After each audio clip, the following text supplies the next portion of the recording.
औज़ुबिल्लाहि बिस्मिल्लाहिर्रहमानिर्रहीम रब्बिश्रह ली सदरी वयस्सिर ली अमरी वहलुल उक़दतम मिन लिसानी यफ़क़हू क़ौली। Scanner guide step by step के अंदर आज हम एपिसोड 7-8 करने जा रहे हैं और जिसके अंदर हम डिस्कस करेंगे रीड डाटा स्ट्रीम। जैसा कि हमें मालूम है इस कोर्स के अंदर हम जो बात कर रहे हैं वो बेसिकली स्कैनर का जो मेन मेन्यू होता है उसके अंदर ऑल सिस्टम डायग्नोस्टिक को जब हम क्लिक करते हैं तो हमारे पास इस तरह का एक मेन्यू आ जाता है जिसमें health report, system scan, system selection और कॉमन फंक्शन अवेलेबल होते हैं।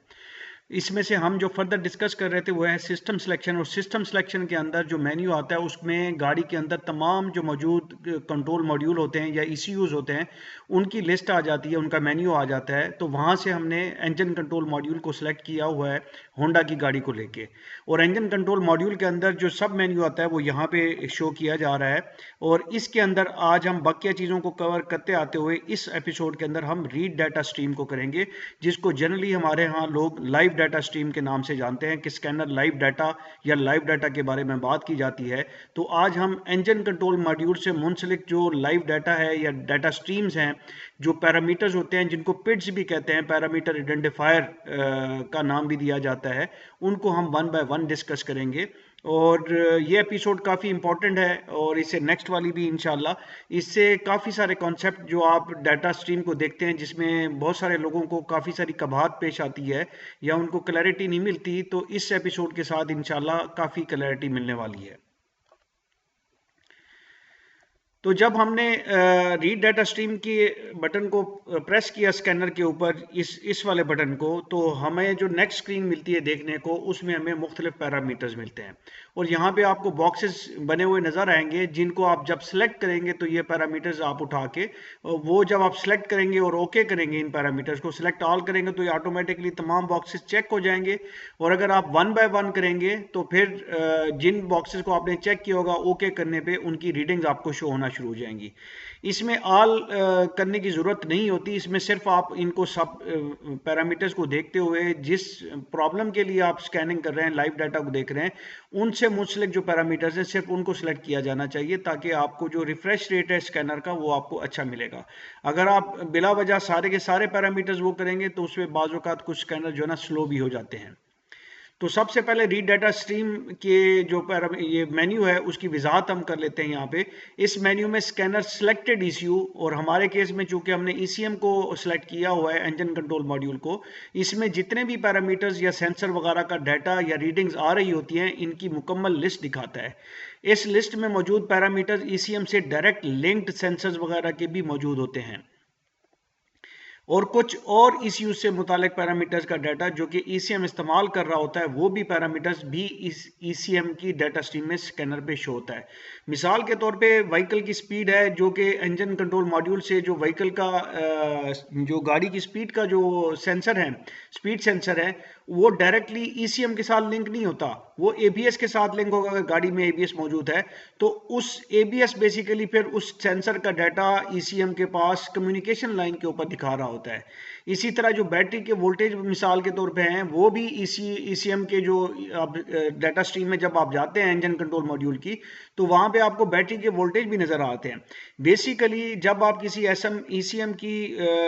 डाटा स्ट्रीम के अंदर जाते हैं, रीड डाटा स्ट्रीम के अंदर, उसमें वो तमाम पैरामीटर जिनको ईसीएम ने यूज करना है, भले वो सेंसर या एक्चुएटर से फीडबैक उसको डायरेक्टली ईसीएम को आ रही हो या किसी और ईसीयू की तरफ जा रही हो, बॉडी कंट्रोल मॉड्यूल में जा रही हो डायरेक्टली या एबीएस में जा रही हो, तो वहां से वो कंट्रोल मॉड्यूल कम्युनिकेशन के जरिए इस ईसीएम को, आपके जो ईसीएम है, वहां तक पहुंचाती हैं और इसी वजह से स्कैनर पे वो डाटा भी नजर आता है आपको।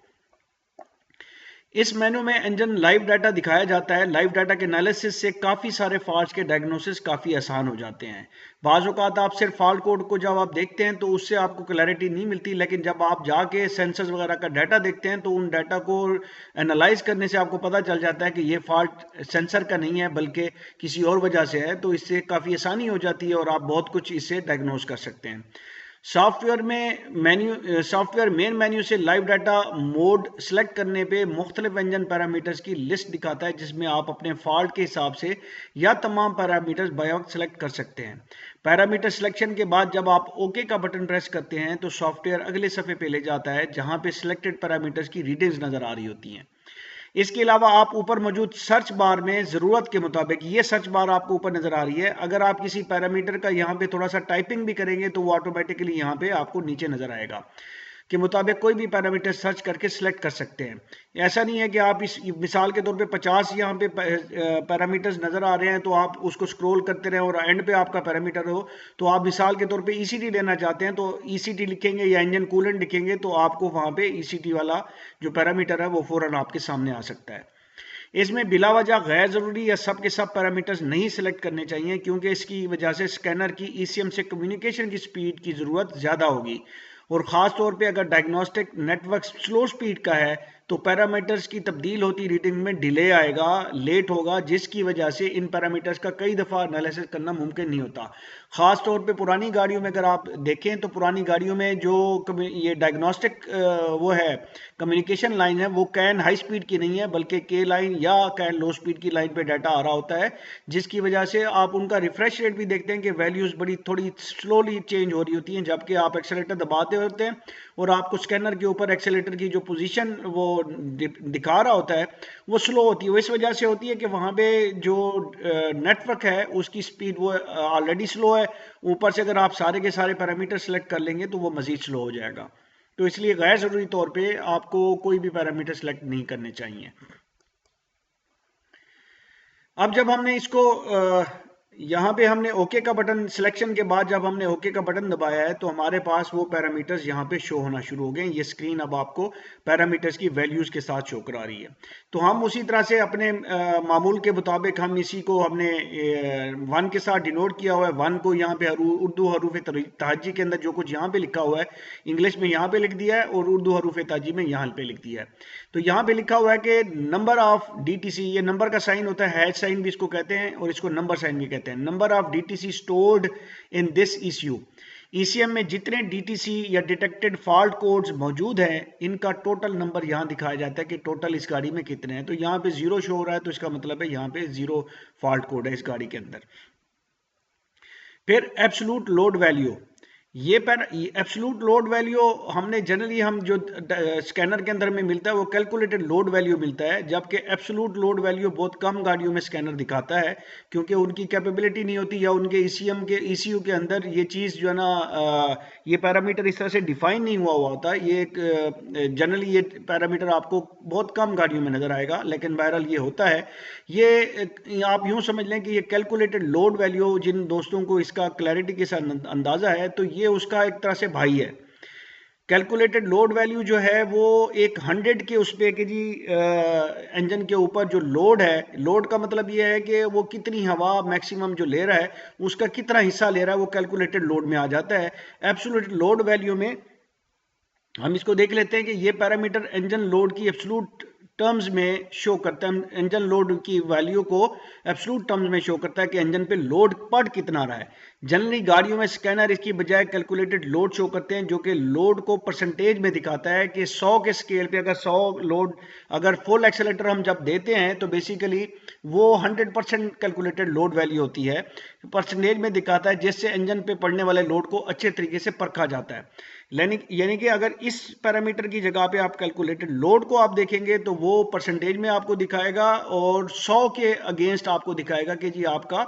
100 के अगेंस्ट आपने इस वक्त कितना इंजन पे लोड डाला हुआ है। यानी कि अगर 100 के स्केल पे अगर आपने 10% डाला हुआ है तो इसका मतलब ये है कि इंजन के ऊपर 10% लोड पड़ रहा है जितना वो लोड ले सकता है। इस पैरामीटर का इंजेक्टर पल्स वेट से बहुत गहरा ताल्लुक है और इसी तरह से एब्सोल्यूट लोड का भी इसके साथ बहुत गहरा ताल्लुक है और डायग्नोसिस में भी इससे बहुत मदद मिलती है। और दूसरे लफ्ज़ों में जो एब्सोल्यूट लोड वैल्यू है ये बेसिकली इंजन वैल्यूमेट्रिक एफिशिएंसी को शो करता है। हम यहाँ पे इस टॉपिक को डिस्कस नहीं कर रहे, लेकिन इंजन वैल्यूमेट्रिक एफिशिएंसी से आप इंजन के मैकेनिकल मसाइल को बड़े अच्छे तरीके से किसी हद तक जांच सकते हैं। तो एब्सोल्यूट लोड वैल्यू की पैरामीटर जब आपके पास कोई गाड़ी का इश्यू शो कर रहा है आपके स्कैनर के अंदर, तो ये एक बड़ा यूजफुल हो सकता है अगर आपको इंजन वैल्यूमेट्रिक एफिशिएंसी के डायग्नोसिस का अंदाज़ा हो। अब इसको एब्सोल्यूट लोड और कैलकुलेटेड लोड को हम इस तरह से समझ लेते हैं कि जब आपने वाइड ओपन थ्रॉटल रखा हुआ है, एक्सेलेरेटर को फुली आपने दबाया हुआ है, तो उस वक्त जो इंजन जो इनटेक हवा ले रहा होता है या उसके ऊपर उसकी वजह से जो लोड पड़ रहा होता है वो 100% होता है। ठीक है जी। तो कैलकुलेट लोड उस वक्त वहां पे 100% होगा, एब्सोल्यूट लोड भी उसके ऊपर फुली वो लोड ले रहा है तो वो 100% को दिखाएगा या 100 से थोड़ा कम होगा। अब अगर कोई एक गाड़ी है जो कि टर्बो चार्जर के साथ है, तो टर्बो की वजह से उसमें मजीद एयर आती है, वो फॉर एग्जांपल वो आपको जो एटमॉस्फेरिक एयर का प्रेशर होता है उससे भी ज़्यादा लेके जाती है इंजन के अंदर। तो मिसाल के तौर पे वो 200% एयर की जो इंजन की कैपेसिटी होती है उससे 200% जाता है। तो वहां पे आपको कैलकुलेटेड लोड जो एब्सोल्यूट लोड होगा वो 200% ही शो होगा। यानी कि जब थ्रॉटल की प्लेट ओपन होती है तो मैक्सिमम जो हवा का प्रेशर है जो आपके इर्द गिर्द एटमॉस्फेयर के अंदर है वो पूरे का पूरा इंजन में जाता है, हवा की मैक्सिमम मिकदार जा रही होती है। तो जब मैक्सिमम जा रही होती है तो उस वक्त लोड जो इंजन के ऊपर होता है वो 100% होता है, और एब्सोल्यूट लोड भी उस वक्त 100% ही कहलाएगा अगर वो पूरे का पूरा जितनी कैपेसिटी है उतना ही वो हवा उसके अंदर जा रही है। और अगर उसमें टर्बो वाला लगा हुआ है तो वो आपको जितना हवा वो एक नॉर्मल इंजन ले सकता है उससे भी ज्यादा करके लेता है। अब मिसाल के तौर पे वो डबल करके ले रहा है, तो उस सूरत में आपको जो एब्सोल्यूट वैल्यू का पैरामीटर स्कैनर में दिखाएगा वो आपको दिखाएगा 200%,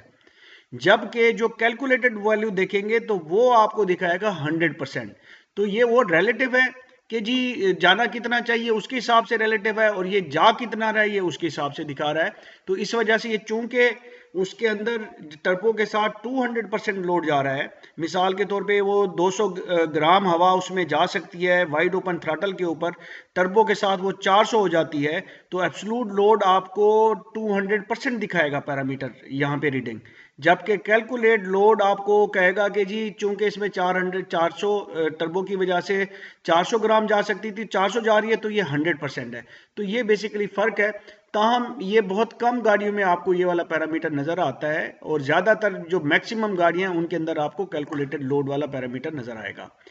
एब्सोल्यूट थ्रॉटल पोजीशन को डिस्कस कर लेते हैं। 3 नंबर के ऊपर ये है एब्सोल्यूट थ्रॉटल पोजीशन। ये बेसिकली ये थ्रॉटल फ्लैपर की पोजीशन शो कर रहा है कि फ्लैपर अपनी फुल ओपनिंग का कितने % ओपन है, यानी जितना वो हो सकता है उसका कितने % ये ओपन है। तो generally engine fully warm up पे आइडल आरपीएम पे एक इलेक्ट्रॉनिक थ्रॉटल 10 से 15% खुला होता है, जबकि मैकेनिकल थ्रॉटल 0 से 5% पे खुला होता है, रीडिंग पे होता है। फिर चौथे नंबर के ऊपर हमारे पास throttle absolute throttle position B, absolute throttle position B, यहाँ पे एब्सोल्यूट थ्रॉटल पोजीशन है, यहाँ पे एब्सोल्यूट थ्रॉटल पोजीशन बी है। ये पैरामीटर भी थ्रॉटल फ्लैपर की पोजीशन शो कर रहा है, पर ये एक दूसरे इजाफी सेंसर की निस्बत से रीडिंग शो करता है। हमें पता है कि जो इलेक्ट्रॉनिक थ्रॉटल है उसके अंदर जो पोजीशन सेंसर होते हैं ना 2 ही लगे होते हैं, इसी वजह से उसकी 2 मोटर की वायर्स भी होती हैं, और साथ में आपको 2 सेंसर की वायर के लिए भी जो है ना 5 से 6 वायर जो है ना आपको थ्रॉटल के ऊपर नजर आती हैं, क्योंकि वहां पे 2 सेंसर आ रहे होते हैं, एक एक्चुएटर भी वहां पे होता है। तो ये दूसरे इजाफी सेंसर की निस्बत से रीडिंग शो करता है। इस तरह ईसीएम इन दोनों सेंसर को यानी कि एब्सोल्यूट थ्रॉटल पोजीशन और एब्सोल्यूट थ्रॉटल पोजीशन बी के सेंसर की वैल्यूज को आपस में कंपेयर करता रहता है, और अगर इनमें कोई फर्क या उसमें जिस तरह से उनको बिहेव करना चाहिए कि थ्रॉटल बढ़ने से और कम होने से जिस वैल्यू जो सेंसर जिस वैल्यू के साथ चेंज हो रहा है दूसरा वैल्यू एक खास निस्बत से उसके चेंज हो रहा है, अगर उसमें फर्क आएगा तो जो ईसीएम है इस फर्क को भांपते हुए यहाँ पे आपको एक कोड जनरेट कर देगा, जिससे उसको पता चल जाएगा कि थ्रॉटल पोजीशन सेंसर्स के अंदर कोई प्रॉब्लम है, और उसकी वजह से उसने कोड जनरेट कर दिया है जिसको आपने डायग्नोस करना है। और इसके डायग्नोसिस इस तरह से भी काम आ जाते हैं कि आप इन दोनों का ग्राफ लेके उस ग्राफ को भी कंपेयर करते हैं, तो आपको एक निस्बत से ये वैल्यूज आपस में इनकी चेंज होती हुई नजर आएंगी हर दफा जब आप उसका एक्सेलेरेटर आप दबाएंगे या उसको रिलीज करेंगे। एक्सेलेरेटर पैडल पोजीशन डी और एक्सेलेरेटर पैडल पोजीशन ई, ये एक्सेलेरेटर पैडल की पोजीशन की वैल्यू को शो कर रहा है। हर इलेक्ट्रॉनिक एक्सेलेरेटर में 2 सेंसर लगे होते हैं और दोनों की अलग अलग रीडिंग शो की जाती है। तो दूसरा ये जो ई है ये भी दूसरा सेंसर है, अपने दूसरे सेंसर की शो कर रहा है। बाद सेंसर में स्कैनर में ये रीडिंग्स दोनों सेंसर की वोल्टेज वैल्यूज के जरिए शो की जाती है, और दोनों सेंसर की वोल्टेज रीडिंग एक तनासुब से बढ़नी और घटनी चाहिए, ये भी उसी तरह से ही है। और इन दोनों की वैल्यूज को आप ग्राफ में जब देखते हैं तो एक तनासुब से ये बढ़ या कम हो रही होती हैं। अगर उनमें में कोई फ़र्क इस तरह से उसमें फ़र्क आ जाए तो उससे भी आप डायग्नोज कर सकते हैं, जिससे आपको अंदाज़ा हो जाता है कि एक्सेलेटर पैडल के अंदर कोई प्रॉब्लम है और उसकी पोजीशन सेंसर के अंदर प्रॉब्लम है। दोनों जो है ना वैल्यूज़ एक दूसरे के एक ख़ास निस्बत से चेंज नहीं कर रहे हैं, तो उससे आपको पता चल जाता है।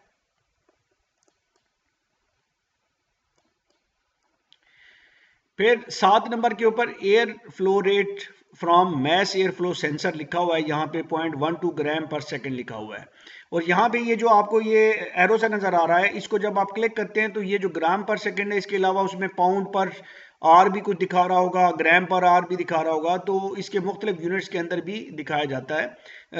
उसको आप देख सकते हैं। तो गुजरती मैस एयर फ्लो क्या है, बेसिकली जो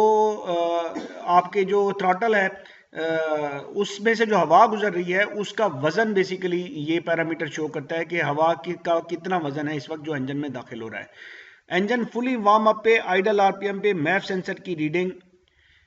एक 1.3 लीटर के इंजन में 1.3 ग्राम पर सेकंड होती है। और ये लीटर और ग्राम वाला जो रूल है कि 1.3 लीटर वाले इंजन में तकरीबन 1.3 ग्राम पर सेकंड होनी चाहिए, ये हर इंजन की कैपेसिटी पे अप्लाई होता है। यानी कि 2 लीटर वाला कोई इंजन है, 2.5 लीटर वाला है, 1.5 लीटर वाला है, तो उसमें अंदाजन 1.5 ग्राम पर सेकंड जो है ना शो होना चाहिए इस आइडल के ऊपर, जब engine fully warm up condition में है और उसमें कोई प्रॉब्लम नहीं है। जबकि जब आप छोटे इंजन के पे जाते हैं तो ये जो रूल है उसमें थोड़ा बहुत फ़र्क आ जाता है। यानी कि आप 1 लीटर या 1000 सीसी पे जाते हैं या 800 सीसी के ऊपर इंजन को जब देखेंगे तो वहाँ पे ये रूल सही तरीके से अप्लाई नहीं होता, उसमें आपको ये वैल्यूज़ में फ़र्क नज़र आएगा। तो इस तरह के केसेस में या पिछले जो पैरामीटर्स हैं उसमें बेहतर ये होता है कि अगर आपके पास कोई अच्छी गाड़ी जिसकी माइलेज अच्छी है, नॉन अच्छी गाड़ी है, तो उनके पैरामीटर्स की जो वैल्यूज़ है अपने पास रिकॉर्ड कर लिया करें, उससे आपको कंपेयर करने में काफ़ी आसानी होती है। तमाम ये जो मैस एयर फ्लो का जो रूल है ये बिल्कुल ठीक है। 1.3 और 1.3 लीटर के ऊपर के इंजन जो हैं उनके ऊपर आप अप्लाई कर सकते हैं, और अगर उनमें आपको फ़र्क नज़र आए तो फिर उसको डायग्नोज करने की ज़रूरत है। उसमें सेंसर में प्रॉब्लम हो सकता है, वायरिंग में प्रॉब्लम हो सकता है, आपके एयर फिल्टर के अंदर प्रॉब्लम हो सकता है, इंजन की कैपेसिटी के अंदर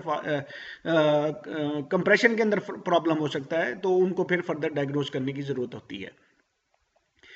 फिर जो 8वां है वो है बैरोमीट्रिक प्रेशर, यहाँ पे 82 kPa शो कर रहा है। ये इसमें भी एक एरो लगा हुआ है, तो इसमें मुख्तलिफ और यूनिट्स भी दिखाए गए हैं, जो कि यहाँ पे mmHg भी होता है, kPa भी होता है, और इसके अलावा psi भी शो करते हैं।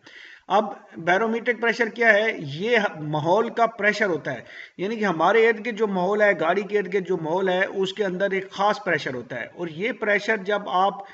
किसी बुलंदी वाले इलाके में जाते हैं वहाँ पे कम होता है, और अगर आप सतह समंदर यानी कराची में मिसाल के तौर पे पाकिस्तान में हूँ जहाँ पे समंदर वाक़ है, तो वहाँ पे ये प्रेशर आपको हमेशा 100 से 101 kPa के आसपास मिलेगा। तो ये सतह समंदर पे मैक्सिमम होता है। आप बुलंदी की तरफ जाना, मिसाल के तौर पे अगर आइडल के ऊपर स्विच ऑन के ऊपर बैरोमीट्रिक प्रेशर बेसिकली जो कंप्यूटर है वो आपके जो मैप सेंसर है उसी से लेता है, और वो उस वक्त लेता है जब आपका इंजन रन नहीं कर रहा होता, और इंजन की सिर्फ आपने स्विच ऑन जैसे ही करते हैं तो वो सेंसर पे जो रीडिंग आ रही होती है उस वक्त मैनिफोल्ड का जो प्रेशर होता है वो वही होता है जो गाड़ी के इर्द गिर्द प्रेशर होता है, और वो मैनिफोल्ड के अंदर भी वही होता है। जब इंजन रन करते हैं तो वो इंजन अपनी सक्शन स्टार्ट करता है तो मैनिफोल्ड का प्रेशर उससे फ़र्क में आ जाता है, जिसकी वजह से आपको वहाँ पे फिर आइडल के ऊपर वैल्यूज़ चेंज मिलेंगी। जबकि स्विच ऑन के ऊपर आपको वैल्यू, अगर आप कराची शहर के अंदर है 100 101 होगा, आप पिंडी इस्लामाबाद की तरफ आते हैं तो यहाँ पे आपको 95 kPa के आसपास जनरली मिलता है। तो इस तरीके से आपको सेंसर की जो है ना वो भी पता चल जाती है कि सेंसर जो है ना अपनी स्विच ऑन कंडीशन में अगर वो बैरोमीट्रिक प्रेशर ठीक दे रहा है उस शहर के मुताबिक, शहर की हाइट के मुताबिक दे रहा है, तो उसका मतलब है सेंसर में प्रॉब्लम होने के चांसेस कम है।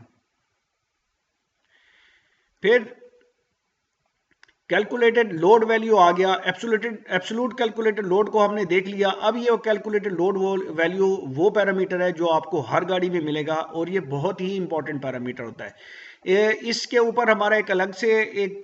पूरी सीरीज़ है वीडियोस की, जो कि हमारे यूट्यूब चैनल पे ऑटो डायग्नोस्टिक पीके के ऊपर अवेलेबल है। उसको अगर आप देखें तो उससे काफ़ी आसानी हो जाती है। इससे काफ़ी ज़्यादा जो इंजन के प्रॉब्लम्स हैं, परफॉर्मेंस के मसाइल हैं या ड्राइवेबिलिटी के मसाइल हैं, उससे डायग्नोसिस में काफ़ी हेल्प मिलती है। ये पैरामीटर, ये पेड